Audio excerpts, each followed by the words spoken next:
Yeah, perfect. Right, so that wraps up part one then. Yeah. And the first question is, how important are genetics in bodybuilding? So it's a pretty brutal truth, but very, very, very important.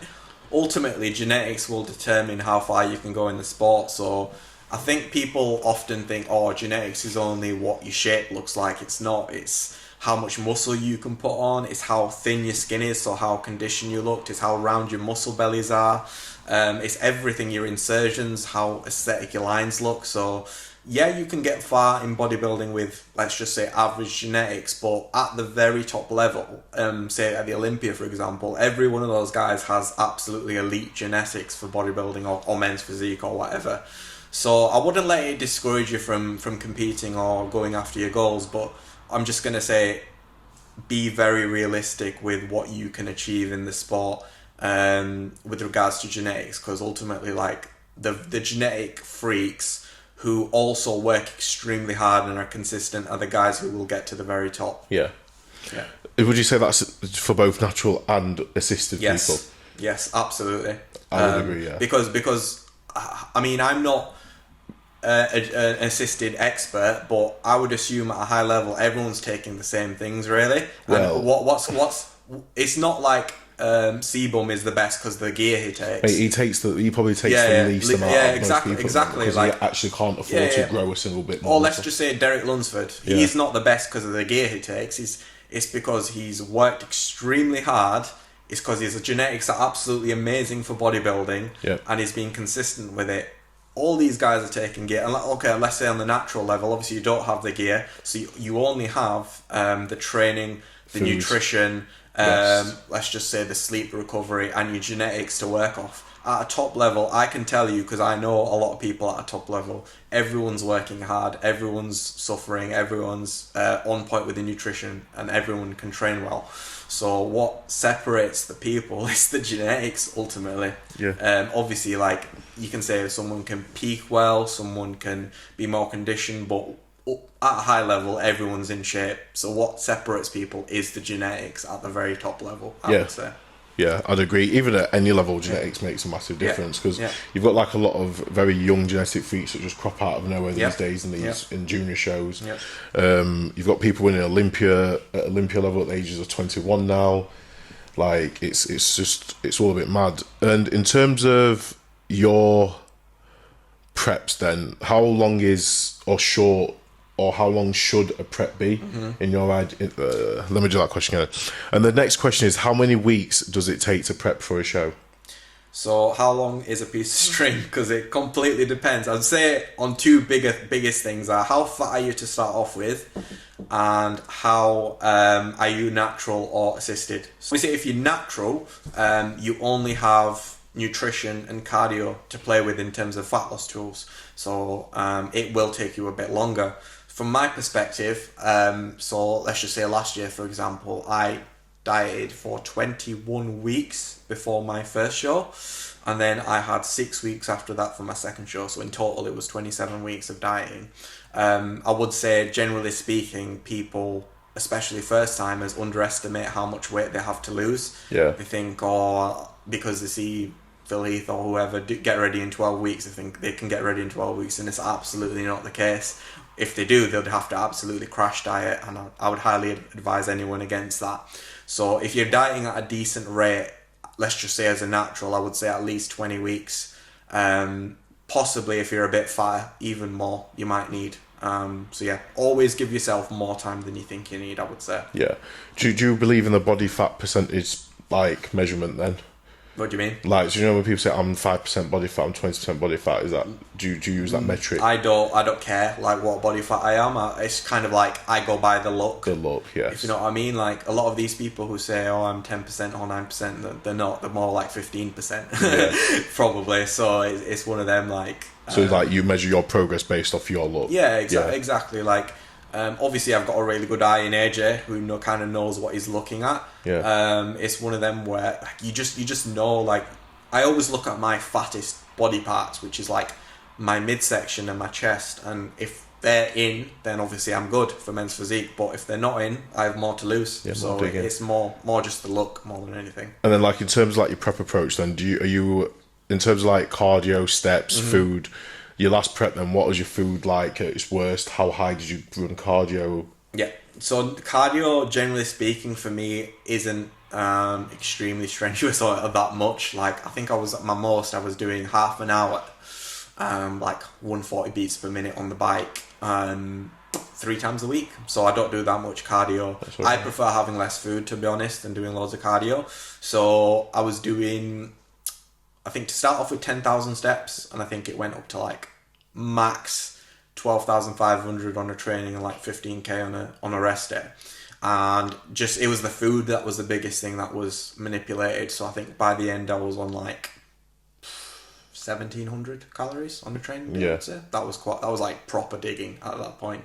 But it's one of them where I wasn't even that hungry. It was more the energy, the lack of energy. You know, when your legs just feel like they're just dragging everywhere. They feel like they're recovery is not there. Exactly, but session to session. It's part of the process. Like you're gonna have to feel like that if you want to actually get in contest shape. Yeah. Yeah. So, in terms of training, what is the best training split to be a men's physique competitor? So there isn't one, because it's completely dependent on where your strong and weak points are. So I'll just say for myself what I'm doing. So first day I'm doing push, which is very chest focused because my chest is weaker. I also do abs on that day, and then I'll do pull, so just standard pull day, back and biceps. Then I'll do legs, and I'll do abs with that as well. Then I'll have a rest day. Then I'll do push again, chest focus again because my chest is a weak point. And then I'll do sort of what I call a density day, which is like a pull day, but with a hip hinge. So I do an RDL on that day, just for lower back, and a bit of hamstrings as well. And then I'll do some hamstring curls on that day as well, because I don't do much hamstrings on my leg day. And then after that it's another rest. But for the general person, I would just say one chest focus push day, one shoulder focus push day, and then 2 pull days, maybe one focus more on machine based movements with like sort of like pull downs being the focus, and then one with like a hip hinge where you're sort of doing a heavy hinge with sort of the fitness being a focus, I suppose, as well. That's a bit of a generic one, I'd say. Would you add an arm day to that as well, or would you have arms tagged in? If they have weak arms, then yes, I would maybe do like arms and delts, or even just arms. But my arms aren't one of my weaker body parts, so I don't feel like I need one. So this is why I say it's very person dependent. Yeah. And this one's a bit of a weird one. So if you could only eat one carbohydrate, one protein, and one fat for the rest of your life, what would they be? Rice, chicken, dark chocolate. And that is it? Yes. It's as simple as that for you? Because those are the 3 that I have the most at the minute. Yeah, definitely. Okay. And then, how about you? For me? Yeah. Oh God. So in terms of protein, it would be chicken. Yeah. Carbohydrates would be bagels. Yeah. And fats would be peanut butter. Good choice. I have all them 3 as well. I'd say bagels would be my second choice, and peanut butter would be the second choice. I think the peanut butter would double up as a sweet treat. Yeah, definitely. With the peanut butter, the bagel and peanut butter, and then you can have a chicken bagel. Good choice. Like savoury. Yeah. And then training wise, then what do you think is the most effective push exercise? Like, if you could only do one push exercise, one pull exercise, and one leg exercise, what would they be? An incline press for push. Yeah. Because I feel like, for the sake of men's physique, your sort of upper chest is probably one of the most important points, and you're also getting a bit of anterior delt there as well. However, having said that, your side delts are really important for men's physique as well. So if I could include a lateral as well, I'd do that.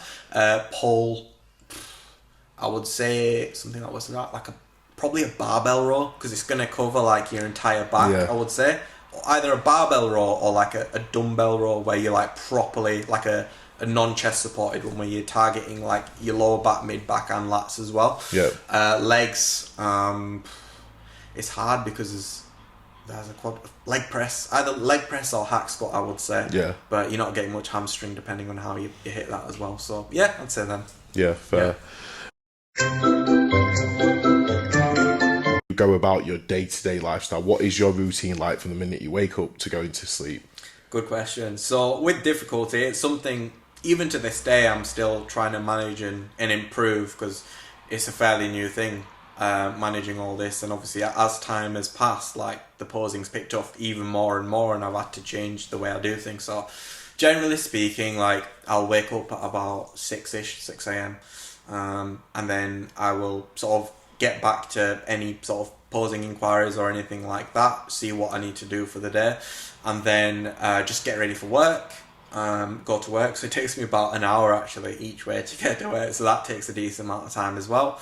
I'll be working throughout the day, and then throughout the day, like if I have a break here and there, I'll be able to get back to messages here and there. If I've got like an Instagram post prepared from like the night before, I'll just post it. And then obviously then after that I will go from work and I will train. So that's about 5, and then I'll get to the gym at about 6. So I'll train, so normally it's about 6 till 8, half 8ish, and then I'll get home at about 9. And then I'll eat my final meal, get ready for the next day, and then I have about maybe an hour or so before I go to bed to just get back to more. So I'll either have a posing session, so if I have a posing session, then that's it. So normally on a weekday I only have slot for 1. On a Wednesday, because I have a rest day, I can have 2 or 3. So that's a big thing for me, is like knowing my limitations and what I actually can and can't do. If not, then I'll just plan some sort of social media content really for the next day. Also, I'll have my check-ins as well. So part of my service includes check-ins where they'll upload photos and videos, and then I'll give a quick sort of like 5 to 10 minute check-in response going over what they're doing well. So end of every day, I'll get back to whoever I need to get back to with the check-ins. Yeah. And then I'm a lot busier with the posing stuff at the weekend, because I know I have a lot more free time, especially on a Sunday because I have a rest day. So that's when I put most of my sessions and most of the check-ins as well. So it's just a case of knowing when you've got more time and sort of like making sure you utilize that time. Yeah. So I think time management is just a big thing really, making sure you're not wasting it, because I think a lot of people generally will say, I don't have time to do this and that, don't have time to go to the gym. When you actually break down what they're doing in a day, then you probably could. You probably could. Yeah, probably can fit more in. Yeah. What about your social life then? What do you do for fun? Do you have much for social life at the moment? Not at the minute, not much. As I said, like most of my friends and everything, they're quite far away, so at the minute I'll go out for food with like my family now and then, maybe every weekend or so, which is nice. Like I'm not a massively social person, so I'm fine. Like I've got a lot of friends in London, so we'll meet up now and then, and we're actually going skiing in March, which should be good. So it's kind of like every now and then we'll all meet up, but I'm honestly, mate, like I'm quite happy doing my own thing for the most part, and like for me, like being in the gym is my fun time anyway, so I'm enjoying myself every day, so I'm happy. That's great. So when you're planning your content, what tips have you got for people out there that are trying to run a business that's based off social media? Because with it being a new era, a new generation of how like easy it is to interact with millions and thousands and millions of people easy on social media, you can really build and leverage your business through good marketing and posting on socials. You're very good at this. Would you say? No, you are. I'm working on it. No, you are. Like your growth rate from when you started to now shows that you must be good at it, because I've seen you on social media before I'd ever met you. Saw you, knew who you were, had a conversation, now we sat here, and that all happened because of Instagram and social media. So, like, what's your approach to like content creating then? Yeah, so I'm not maybe as structured as I should be. It's kind of like I'll think of some posts and then I'll do it. So I like to break down the content into like 3 separate types. So the one is the educational content, so actually providing value or knowledge. The next would be the social proof, so evidence of me working with people and like kind of transformation posts, seeing one's point in time when before we started working to after, and just showing that obviously I can help people with the posing. And then the next one would be like my own journey, like what I'm doing personally, because I feel like it's good to show you obviously you're a posing coach, but it's also good to show you walk the walk so you're actually posing yourself, you're actually taking your own training and posing and everything, nutrition seriously, and also just like a bit of a personal touch. Like people prefer working with people rather than businesses, if you know what I mean. Yeah, they do, because you're a personal brand. Yeah, exactly. If I feel like I'm approachable and I'm a human being, they're more inclined to want to work with me. So I want to get that across. I want to get my own personality across on my page as well. So I like to include bits and bats of everything, really. I probably should be more structured with how I post everything, but I kind of just post what I want, to be honest, if you know what I mean. To be honest with what you said, you've covered it, because when you look at your grid on social media, like your TikToks, your Instagram, your business is the thing that's sat at the top. Yeah. And then your rows of content are your 3 pillars of your business that hold up your business. Yeah. And without knowing it, you've already got that pretty much, haven't you? So you have got a structure to it. Mm-hmm. So what's next then in terms of, like, you said that you're releasing your posing catalogue thing. Yeah. How will people be able to purchase this? And what platforms will it be on? What's it going to cover? Just go into a bit more detail about that specifically. Yeah. So essentially what it's going to be is it's just going to be a library. Just, I don't know if any of you guys have probably seen an exercise library before. It's just going to be that in the form of posing library. So it will be extensive videos going through pretty much every one of the mandatory poses you can think of in men's physique. Accounting for all the variations. For example, let's say a hands-off hip front pose in comparison to a hands-on hip front pose.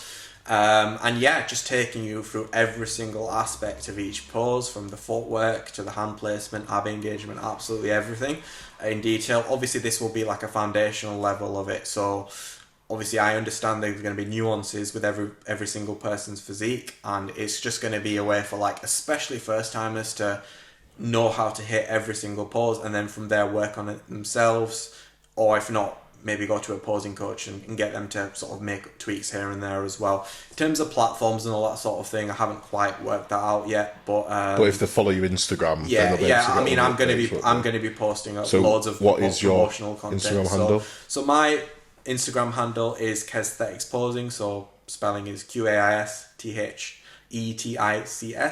_posing. Clever little play on words there, but so that's where you'll find me mostly. And if you want to know anything, any little tips, any little advice whatsoever, just drop me a message. I'm not going to bite you.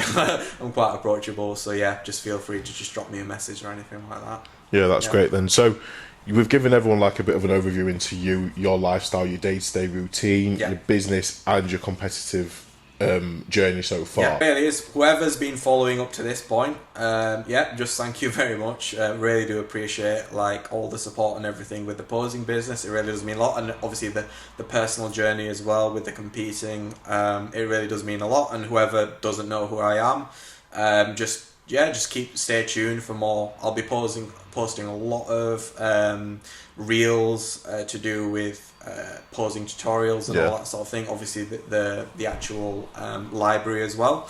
So just stay tuned, really, and there'll be plenty more to come, both from the business perspective and just the journey as well. And we'll definitely have you back on here as well to see how you're getting on with things. Yeah, definitely. Maybe pre-prep sometime next year or mid-season while everything's kicking off, we'll go again. Yeah, definitely. But it's been a pleasure to have you on today. Like, it's been very insightful. You've been doing what you've been doing for a long time, and I'm sure you've added a lot of value to people today, especially in terms of posing tips as well, because you covered them.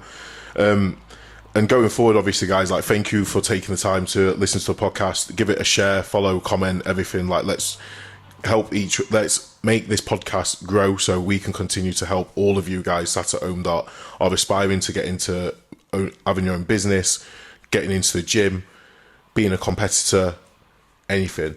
So that's it. That's the end. Thank you very much. And then at the end, I'll have like the end thing rolling off. Wicked, man. But yeah.